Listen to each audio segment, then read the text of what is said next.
Hi, this is Dan Sullivan. I'd like to welcome you to the Multiplier Mindset Podcast.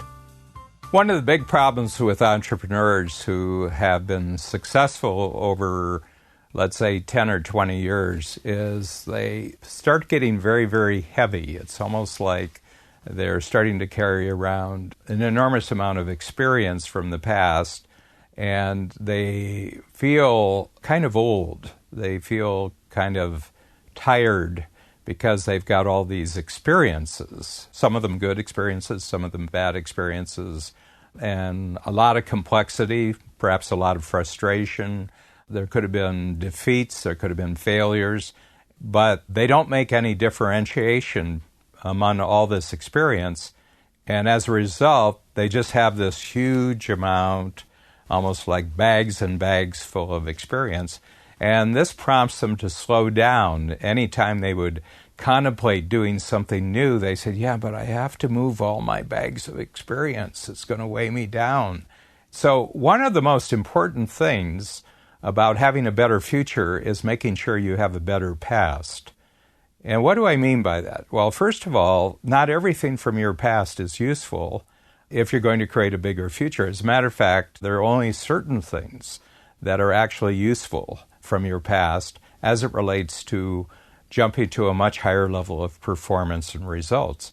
But the first thing that you have to do before you can make any judgment about your past experience is that you actually have to commit yourself to a much bigger and better goal than what you're achieving right now.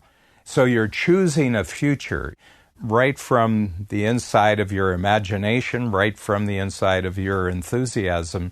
You're actually creating an entirely new future in your mind.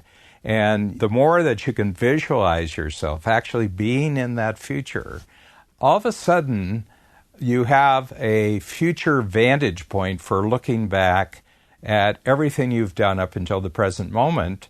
And you ask yourself, of everything that I've done since I became an entrepreneur, what gets to come along? See, a lot of people say what gets left behind, but that's not really interesting, because if you just identify what gets to come along, the rest of the stuff will just disappear anyway because you've just devalued it. You don't have to think about it anymore. You don't have to spend any time on it. And what I notice is that there are only certain things, 4 things in particular, that actually are worth bringing along into your entrepreneurial future. If you're going to make a bigger future, there's just 4 things. And the first one is all the commitments that you made to grow in the past.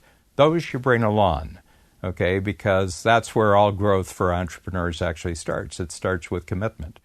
The second thing is all the examples of courage in the past where you actually visualized a big jump in your performance and results, and you moved forward before you had any evidence that this was going to pay off. So risk, it's actually risk, where you make investments which at the time you make them feel scary.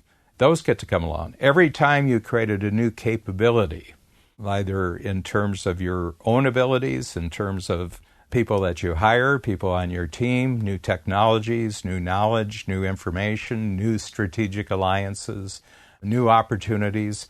Any time that you created a new capability, that gets to come along. And the fourth one is every time that your confidence took a big jump, and you remember those wins that you had, you remember those breakthroughs that you had, all of those get to come along. So we call these the 4 C's: commitment, courage, capability, and confidence. And as far as I'm concerned, for any entrepreneur, that's the only thing worth bringing along to a bigger and better future.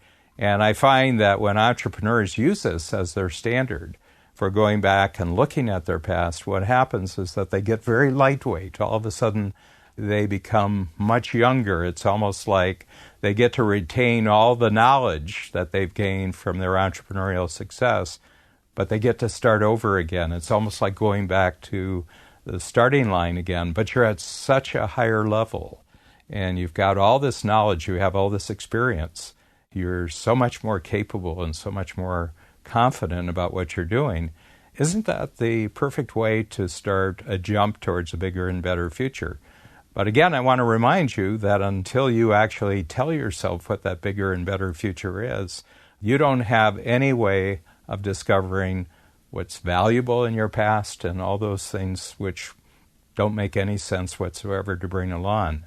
So literally, you can do this when you're 30 years old and simply capture the 4 C's that happened before you were 30, and then you get lightweight at 30 and you're young again. You can do it at 50 years old. You can do it at 70 years old. You can do it at 90 years old.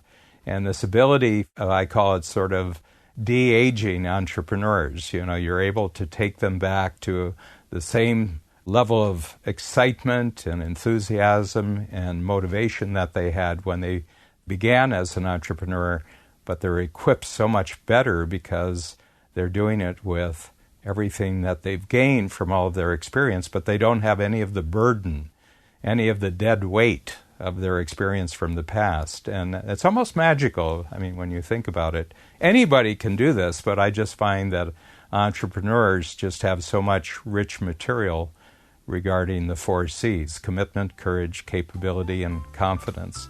It's a marvelous, marvelous way to always approach the future in a new and fresh way.